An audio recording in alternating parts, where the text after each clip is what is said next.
Halo Sobat Petualang, kembali kita bertemu dengan saya SM di channel Aris Tenan Iki. Apa kabar kalian semua? Semoga sehat selalu. Kali ini saya akan kembali menceritakan di part kedua tentang pengalaman mistis di pendakian Gunung Lawu. Oke, kita langsung ke cerita. Tetap semangat, ojo kendu. Setelah kulihat jelas, ternyata itu adalah tangan pucat yang berada di jalur. Di balik semak-semak, kepalanya mulai muncul. Hanya itu yang terlihat setengah. Matanya tak sampai kulihat jelas. Segera ku hampiri si Upil dan ku ajak bangkit kembali dan lanjut berjalan. Apakah sebagi ini makhluk masih mengganggu? Itulah yang kupikirkan sejak kulihat si Kunti di waktu pagi itu. Apakah saya masih mabuk karena minuman? Itulah yang kupikirkan. Gangguan pagi masih berlanjut sampai di Pasar Setan. Namun hanya gangguan suara-suara yang masih biasa. Sate kabung? Tanya Upil. Menang wes, gimana kakimu? Bisa lanjut tak? Tanya gua bilang. Lumayan, pelan-pelan aja ya, saut si Upil. Suara kemerincing terngiang sepanjang jalan. Kami beranjak ke jalur meliuk disertai tanjakan. Saya usahakan tiba di pos 4 untuk menyusul kawan yang jauh di depan.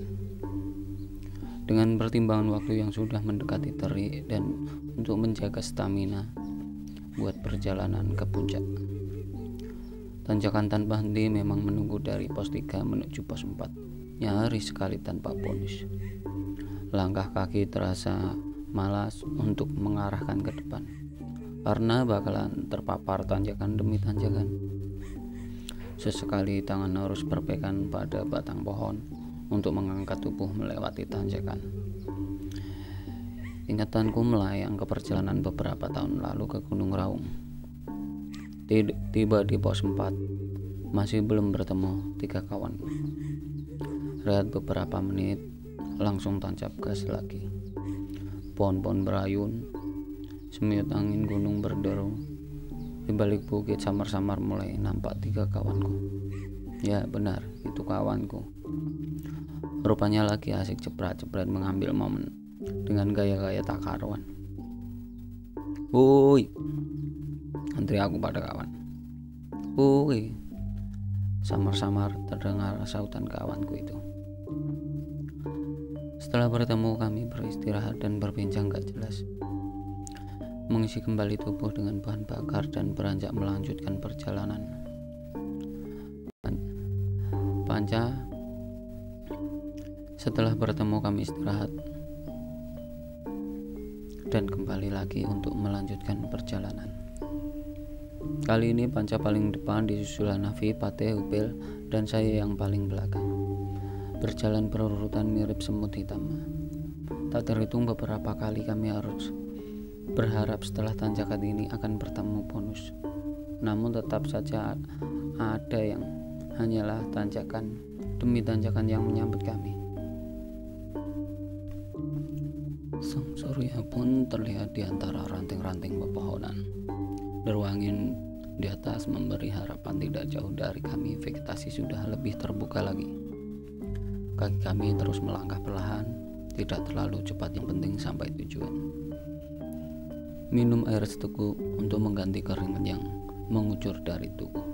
Rehat sejenak, barang kembali. Beberapa menit cukup untuk mengembalikan stamina. Jalan masih menanjak menghabiskan bukit di depan kami. Setelah itu mulai banyak melandai dan banyak bonus. Padang rumput coklat kehitaman mulai terlihat di separuh perjalanan menuju pos 5. Sisa-sisa kebakaran beberapa waktu lalu meninggalkan jejak hitam, tapi rumput hijau pun mulai tumbuh. Beberapa bulan lagi padang sabana ini akan kembali indah. Tak terasa pos 5 peperangan tepat berada di depan mata kami. tidak ada shelter di pos ini. Papan petunjuk pos 5 berada tepat di bawah sebuah pohon besar. Kami celingak-celinguk mencari sporban tepat di bawah pohon yang rindang. Langsung kita ngedeprok bareng. Kami melewatkan waktu cukup lama hanya untuk menikmati sabana di lereng Gunung Lawu. Tak heran beberapa pendaki menyebut pendakian Gunung Lawu Candi Cetho sebagai Semerunya mini. Kalau biasanya lewat jalur Cemoro Sewu dan Cemoro Kandang kita tidak bisa menikmati sabana seindah jalur Candi Cetho ini. Hanya referensi ini. Bila kalian ingin bermalam dan membangun tenda, pos 5 Bulak Peperangan ini adalah tempat yang paling tepat. Baik sebelum pos 5, di area pos 5 atau setelah pos 5 sendiri terdapat area yang datar sangat luas yang menampung hingga puluhan bahkan mungkin ratusan tenda. Selepas itu bergegas meninggalkan pos 5 Bulak Peperangan yang diapit beberapa bukit. Melangkah terlalu jauh, tanjakan melewati bukit yang banyak pendaki bilang miniatur bukit cintanya Semeru. Sebenarnya sulit untuk meninggalkan pos ini, sebab savananya begitu cantik dan menenangkan. Berjalan dari Bulak Peperangan menuju ke pos selanjutnya Kupak Menjangan, melewati salah satu savana yang paling mempesona di bumi Indonesia, dan kemudian bertemu dengan tanjakan yang cukup ringan. Edelweiss mulai bermekaran di bukit-bukit, jalur melandai melintasi sabana hingga akhirnya kami tiba di pos 6 Kupak Menjangan. Kembali menikmati pemandangan di bukit dan padang rumput di bawah naungan pohon cemara sepertinya menjadi ciri khas gunung. Mendekati jam 11 lanjut ke Pasar Dieng, rasanya enggan untuk beranjak dari tempat seindah ini. Tapi masih banyak perjuangan untuk sampai ke puncak. Berjalan dari Kupak Menjangan menuju Pasar Dieng masih melewati padang savana. Bagi saya pribadi, padang savana di Bulak Peperangan masih lebih indah dibandingkan di sini. Hanya saja poin tambah dari padang savana di sini adalah luasnya yang benar-benar luas. Batas vegetasi savana ini terletak di tanjakan pertama sebelah kanan saat menuju Pasar Dieng. Melewati jalur yang bertanah dan berakar dengan ditemani pemandangan savana di sebelah kiri yang semakin lama akan semakin menghilang seiring semakin tingginya kami berjalan. Pohon cantigi yang mendominasi di antara sabana yang luas menjadi pertanda sampai di Pasar Dieng. Bahkan pohon-pohon pendek Edelweiss tumbuh di antara bebatuan ini. Sampai di Pasar Dieng, kabut turun dengan lebatnya sehingga menghilangi pandangan mata kami.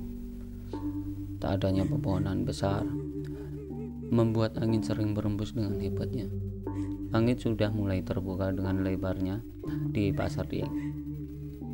Jika berjalan terus dan melihat depan, Hargo Dalam bisa terlihat dari kejauhan. Melewati Pasar Dieng ada sebuah kubangan air di jalur. Semakin dekat terlihat bulu-bulu ayam berserakan di samping kubangan. Panca yang berada paling depan berhenti.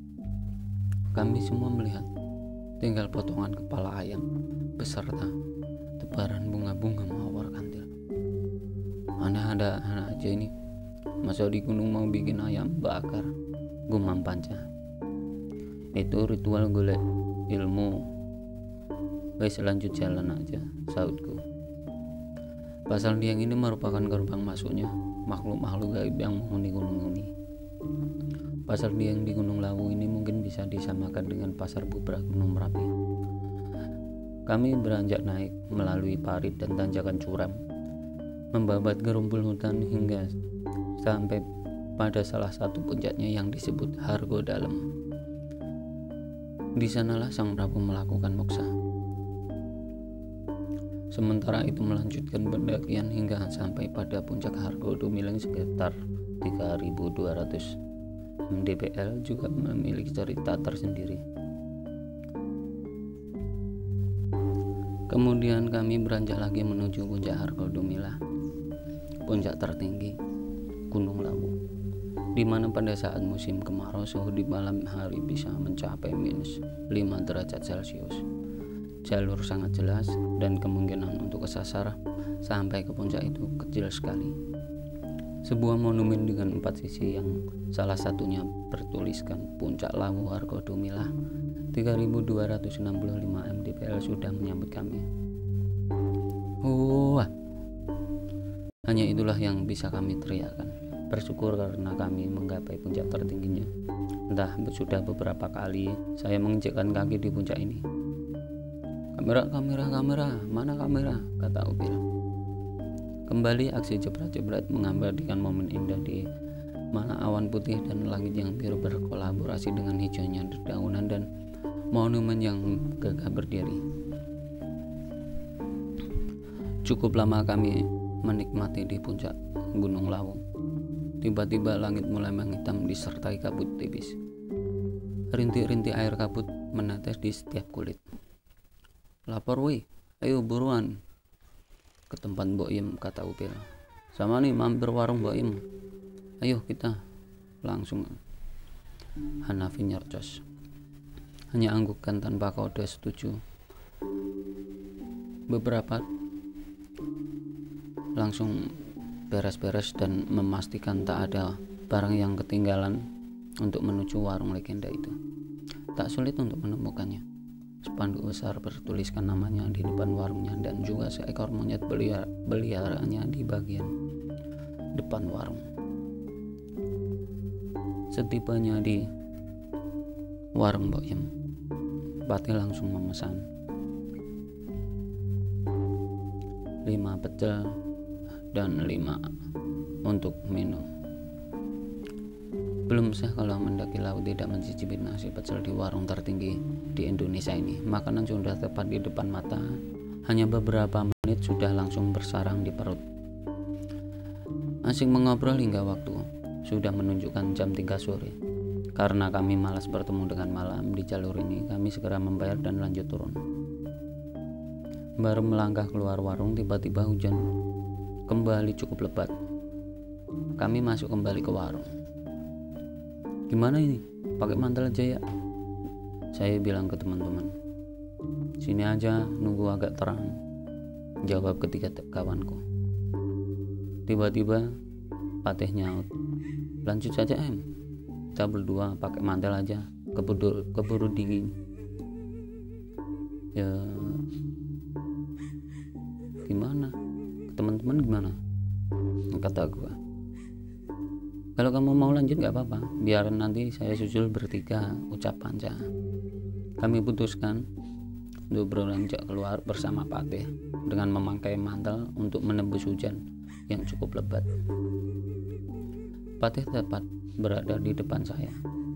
Saking semangatnya, efek perut kenyang membuat langkah kaki kami cukup cepat hingga sampai di persimpangan Pasar Dieng. Kanan atau kiri Em? Tanya Patih. Kiri, saya bilang. Jalur sebenarnya di persimpangan harus lurus sedikit baru ke kiri. Namun tanpa saya sadari, Patih langsung ambil ke kiri. Sekitar 20 menit berjalan di jalur kiri, tiba-tiba Patih terhenti. Ini benar gak Em? Masa di depan ada musola? Kayaknya tadi pas naik gak nemu, ucap Patih. Mata saya langsung menatap ke depan. Memang jelas saya lihat musola. Saya bergerak ke depan, diikuti Patih untuk memastikan bangunan tersebut. Tepat di depan pintu, saya langsung melihat sosok berbaju putih dengan sedang bersila. Dari perawakannya terlihat sedang melakukan sebuah ritual.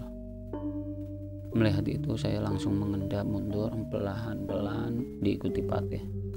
Tiba-tiba sosok itu langsung memutar kepalanya yang cukup membuat saya terperanjat 180, mirip burung hantu. Tatapan mengerikan membuat dada saya bergetar. Mata melotot seolah marah melihat kami berdua. Tanpa reaksi takut, saya hanya menunduk dan balik badan. Lah, ternyata Patih udah lari. Segera aku kejar Patih, lalu saya pegang untuk menenangkannya. Bung, tenang ya, saya juga takut. Namun kita harus bisa kontrol. Saya udah sadar kalau kita ini memang salah jalur ini, saya bilang ke Patih. Hanya anggukan yang kulihat di kepala Patih. Sepuro nih ya, sampai salah jalur. Saiki aku manut kowe kata Patih. Alah santai bung, gua jawab. Kali ini saya berada di depan untuk kembali menyusur jalan ke Pasar Dieng. 1 jam sudah aku lalui, belum juga ketemu. Tanpa henti bergerak, kulihat sebuah batu besar. Istirahat dulu bung, ambil rokok, gua bilang ke Patih. Hanya anggukan lagi yang kulihat dari wajah Patih. Cukup kasihan melihat wajahnya yang begitu pucat. Woi, santai, teriakku pada Patih sambil menumpukan ke pundaknya. Tepat di bawah batu besar, kami mulai istirahat. Saya sodorin rokok ke Patih untuk menghilangkan rasa panik. Anjir, tiba-tiba mulut sombralku keluar. Kenapa em? Tanya Patih yang cukup khawatir melihat teriakanku. Ini semut bang, kaget dicokot begini. Gua jawab berbohong. Bagaimana tak kaget kalau di hadapan gua ada kepala jatuh, kedua matanya melotot disertai hidung yang penuh ingus, mulutnya pun keluar lendir bercampur darah.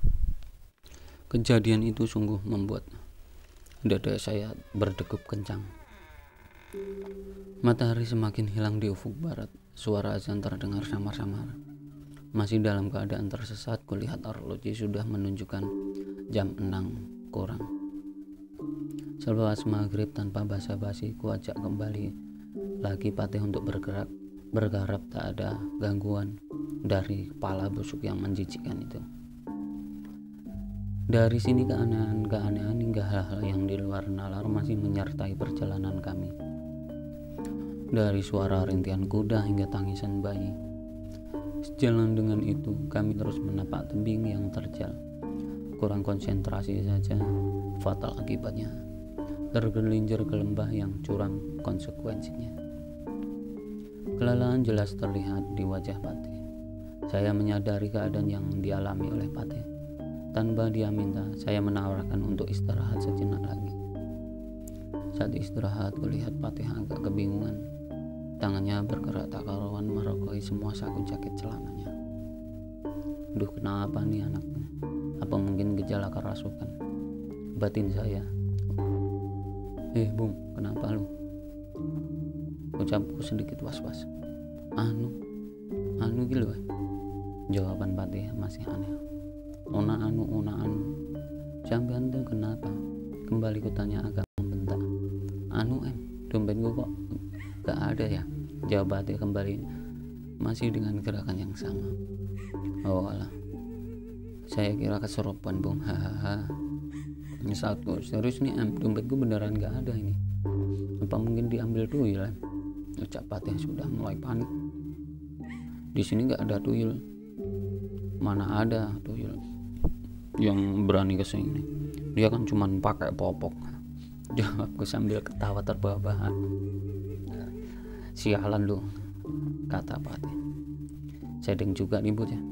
Tadi kan dia sendiri yang nitip dompetnya ke saya. Segera aku beritahu kalau dompetnya saya yang bawa. Raut wajahnya kembali berubah dan tawanya makin kencang, seperti tanpa ada rasa beban lagi. Kami berdua ketawa-tawa. Lumayanlah untuk memecah suasana yang cukup mencekam di heningnya malam. Ya, walaupun hanya sebentar. Tak lebih dari 20 menit kami istirahat sambil mengatur nafas yang sempat tersengal-sengal karena ketawa. Akhirnya kami putuskan untuk lanjut jalan. Melewati jalur yang bertanah dan berakar dengan ditemani pohon cantigi di sebelah kiri. Hewan malam yang biasanya mengiringi pun tak ada yang berbunyi. Seakan-akan ada tabir yang menutupi. Hoi mas. Kami segera menghentikan pergerakan untuk memastikan teriakan suara yang masih samar tersebut. Hoi mas, tolong mas. Beberapa kali teriakan perempuan semakin jelas. Orang beneran bukan ya? Suara Patih tak begitu jelas. Tanpa ada jawaban dari saya, bergerak sedikit sambil bertatih meniti tebing yang mirip anak tangga dari batu hitam besar rumah. Kuarahkan sinar lem untuk memastikan tak ada satupun di sekitar kami, hanya gelap malam dan kabut tebal. "Wih, mendaki pun!" Saya berteriak berharap mendapatkan jawaban dari manusia asli. Sekali lagi gua teriak, "Woi, woi, woi, orang bukan, woi, tolong ban!" Belum teriakanku selesai, bukannya mendapat sahutan balasan, malah suara cekikikan mengerikan perempuan yang kudapat. Apakah Patih mendengar hal yang sama? Dalam hati saya bertanya-tanya. Segera turun menghampiri sahabatku untuk memastikan keadaan. Baru sampai di tempat Patih, suara cekikikan kembali berulang-ulang. Patih pun menoleh ke arahku. Sepertinya dia juga mendengar hal yang sama. Udah gak benar ini. "Jalan lagi, Bung." Kuajak segera Patih menjauh dari area tersebut. Kelip lampu terlihat tidak jauh dari tempat kami berhenti. Kabut pekat hitam, air hujan mereda, berganti dengan angin yang cukup kencang. Suara demit kuntilanak samar-samar mulai menghilang. Kami terus berjalan menyusuri tanah licin. Entah berapa kali saya dan Patih terjatuh. Sinar headlamp hanya sebatas menerangi jalan setapak beberapa meter di depan. Sesekali pandangan diarahkan ke atas untuk melihat suasana tidak terlalu jauh. Selepas itu hanya gelap dan gelap. 1 jam lebih berjalan tanpa istirahat. Stamina pun semakin menurun. Jalan tertatih mengharuskan kami untuk segera beristirahat. Dari sebelah barat terdengar suara anak ayam. Kemudian ku tengok ke segala arah. Tak ada sesuatu. Dalam hati kirain saya aja yang mendengar itu. Ternyata Patih juga mendengar. Minum air seteguk untuk mengganti keringat yang mengucur dari tubuh. Tanpa kata ku tarik tangan, Patih bergerak kembali menyusuri jalan setapak. Tiba-tiba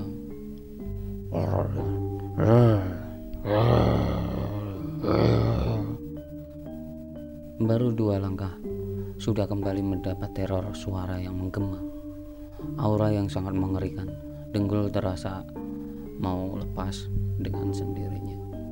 Semua badan terasa lemas tanpa daya sedikit pun. Auman harimau kah?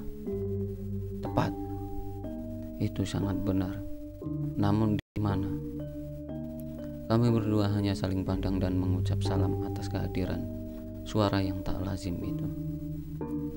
Hal itu sudah tidak masuk akal. Bukankah harimau Jawa telah lama punah? Tak berapa lama hujan tiba-tiba datang kembali dengan lebatnya.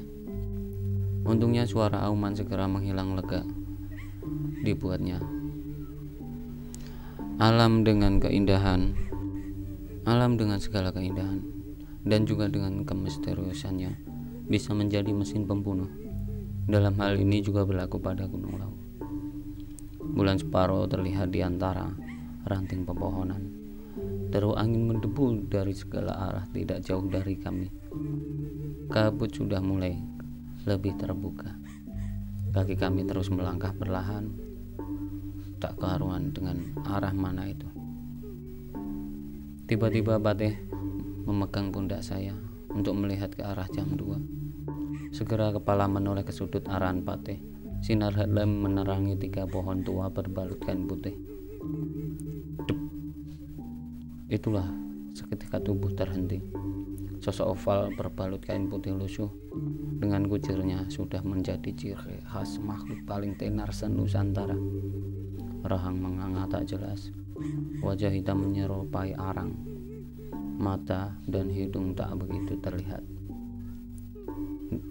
Dari balik pohon kulihat sosok pocong tersebut. Nampak agak malu karena cuma kepalanya yang kelihatan.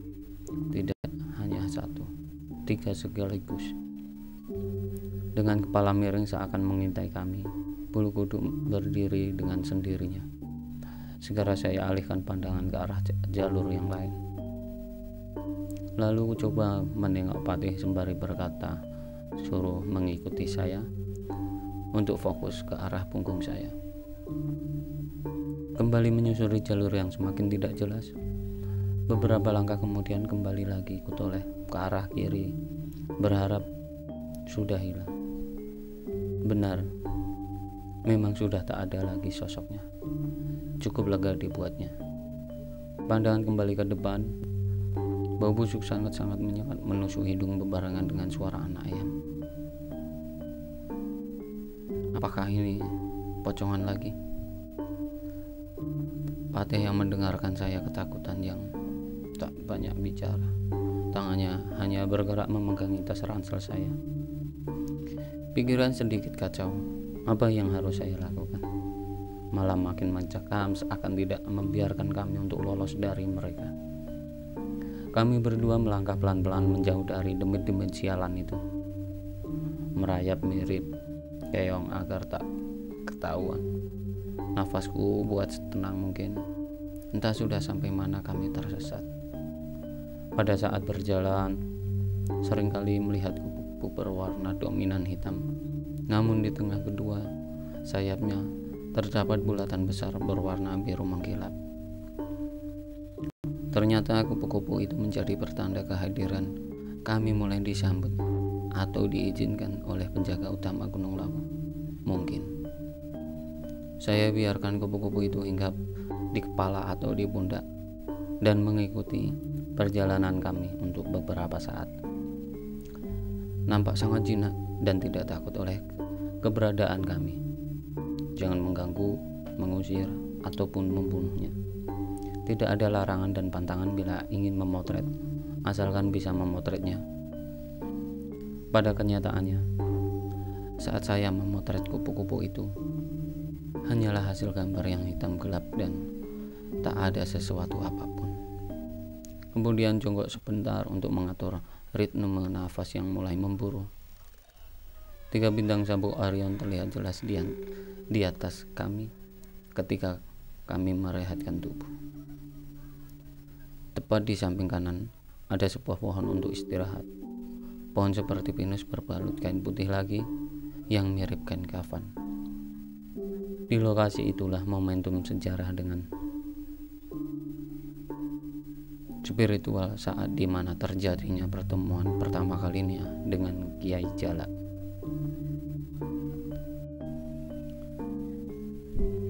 Segera turun menghampiri sahabatku untuk memastikan keadaan. Baru sampai di tempat Patih, suara cekikikan kembali berulang. Terjadinya pertemuan pertama kalinya dengan Kiai Jalak. Kiai Jalak berwujud mirip burung jalak khas Gunung Lawu. Namun warna bulunya agak berbeda karena jalak Lawu berwarna hitam pekat, sedangkan Kiai Jalak warna bulunya coklat tua gelap dengan paruh dan kaki berwarna kuning gading. Kiai Jalak nampak menghampiri keberadaan kami, bertengger di dahan yang hanya berjarak sekitar 2 meter dari tempat kami berdiri. Ketika saya ulurkan tangan, mengejutkan sekali ternyata burung jalak itu hinggap di telapak tangan. Hanya beberapa detik lalu loncat ke tanah dan berjalan menyusuri tanah. Kami mulai mengikuti saja karena burung itu nampak menuntun atau memandu, membawa kami untuk memasuki halaman sanggar Pamulangan Bawah Rasa. Burung itu menunjukkan sesuatu, lalu mengitari batu hitam besar yang kami ikuti. Setelah itu dia hinggap di dahan, matanya menatap kami sangat tajam. Lalu saya pejamkan mata, mencoba berinteraksi secara batin.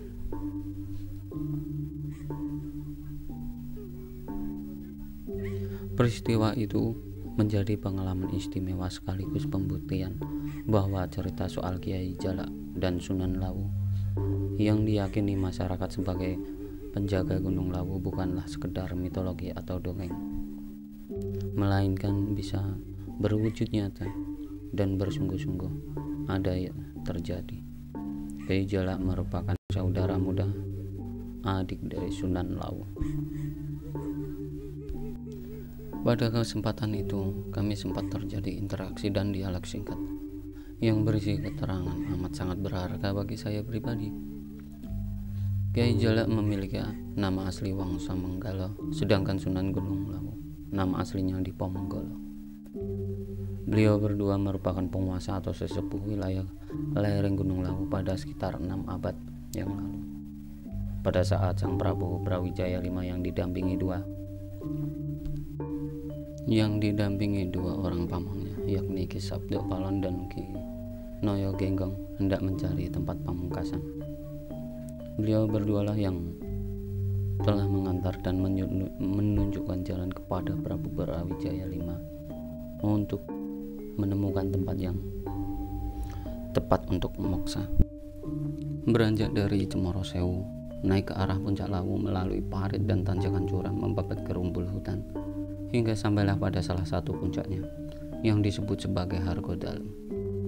Di sanalah Sang Prabu melakukan moksa, melebur raga dengan sukma, menyatukan dengan ilmu panunggalan, pangrajut, warangka mancing, curiga untuk menggapai kesempurnaan jati.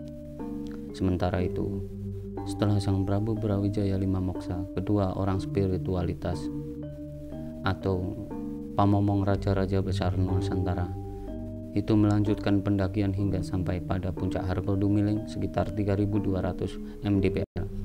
Nah, disitulah beliau berdua melakukan moksa juga. Puncak Hargodumiling tepat di bawah puncak Lawu Hargodumilah yang berada pada ketinggian 3265 mdpl dan menyusul Sang Prabu ke tempat samar, mengejak alus ing papan samar menjadi Kilurah Semar Badranaya, sambil berjanji kelak setelah 500 tahun lebih sedikit akan kembali mangejawantah untuk mendampingi momongannya yang bertugas jejakake saka guru bangsa, sebagaimana Pramalampita yang termaktub dengan serat Jongko Joyoboyo, petikan serat tangan bahwa kembalinya Ki Sabdo Palon dan Noyo Genggong akan ditandai dengan meletusnya Gunung Merapi hingga terbelah menjadi dua sigar. Di tengah kawahnya letusan gunung tahun 2010 dan Surabaya tersambung dengan Madura, jembatan Suramadu. Kembali lagi soal Kiai Jalak atau Mbah Jalak dan Sunan Lawu Mbah Lawu. Setelah beliau menunjukkan jalan kepada Prabu Brawijaya V, singkat cerita, beliau diperintahkan Sang Prabu kelak mereka berdua raganya mati akan ditugaskan untuk menjadi penjaga Lawu sebagai pelaksana harian di bawah naungan sang penjaga utama, yakni Dewi Untari, keturunan dari Dewi Nawangningsih. Dewi Nawangningsih adalah putri tunggal Ki Ageng Tarub dengan Dewi Nawangwulan yang diperistri oleh Raden Bondan Kejawan atau putra Prabu Brawijaya. Dengan kata lain, Dewi Untari mulai menjadi penjaga Gunung Lawu pada sekitar abad 15 atau silsilahnya kira-kira 2 generasi setelah Prabu Brawijaya V. Pada saat saya ambil foto atau video setelah saya putar ternyata tidak jadi, tidak keluar gambar alias total, karena saya ingin sekali mengabadikannya. Maka sesampai di rumah, saya hanya bisa rekam di benak memori atas peristiwa itu. Jangkar pamelang bahwa rasa pun yang nampak bukan seperti fisik aslinya. Lukisan itu merupakan visualisasi memori saya yang merekam naumena atau fakta metafisik. Bagi para pendaki biasanya sudah memahami etika saat bertemu Kiai Jalak, yakni tidak boleh mengganggunya, apalagi mencelakai dan mengusirnya. Munculnya Kiai Jalak di hadapan para pendaki bukan bermaksud mau mencelakai, justru sebaliknya. Mereka akan menjaga dan menjadi petunjuk jalan bagi para pendaki. Sebaliknya, jika diganggu atau dicelakai, biasanya si pendaki akan tersesat, bahkan terperosok jurang atau hilang masuk ke dimensi metafisik.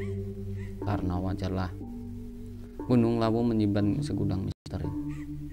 Sering pula terjadi kasus hilangnya para pendaki tanpa meninggalkan jejak dan tidak ditemukan jasad korbannya. Bli, bangun Bli. Bro, bangun. Pandangan samar ketika mata mulai terbuka. Kanan kiri melingkar, kulihat sahabat-sahabatku. Ternyata saya sudah berada di dalam tenda. Dalam hati saya sangat-sangat bingung. Kenapa sudah berada di dalam tenda? Air mineral saya minum pemberian dari Mas Supir. Pateh mana? Tanyaku dengan agak masih linglung. Di tendaku, jawab Panca. Tanpa saya sadari langsung tertidur kembali. Hanya gelap yang kau rasakan. Tak ada mimpi malam itu. Malam berganti pagi, tak ada satupun gangguan seperti hari sebelumnya. Suara hewan pagi membuat saya terbangun. Yang pertama kulihat saat membuka tenda adalah Pateh. Di sampingnya ada kawanku sedang mengitari kompor bertanda sedang masak untuk sarapan dan bekal kita turun.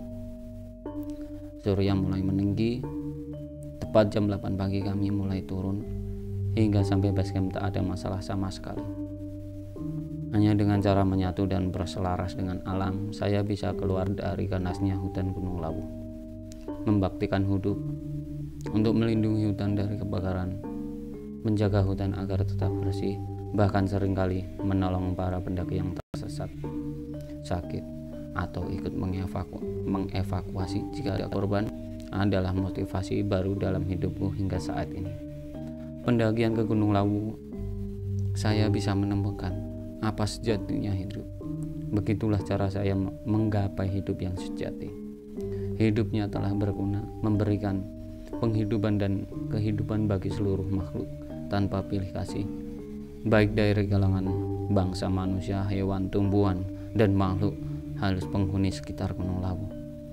Sekalipun jauh dari simbol-simbol kesalehan, agama, semistik, abrahik, namun menurut saya pribadi, karena mampu berharmonisasi dengan alam dan menjadikan tumbuhan, binatang, gunung sebagai guru terbaikku.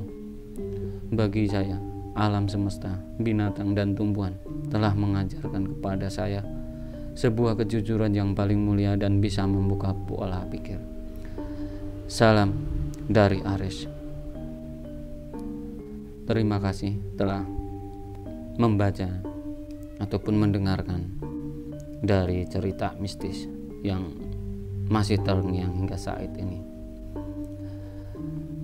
Oke, sampai berjumpa kembali di cerita berikutnya. Assalamualaikum.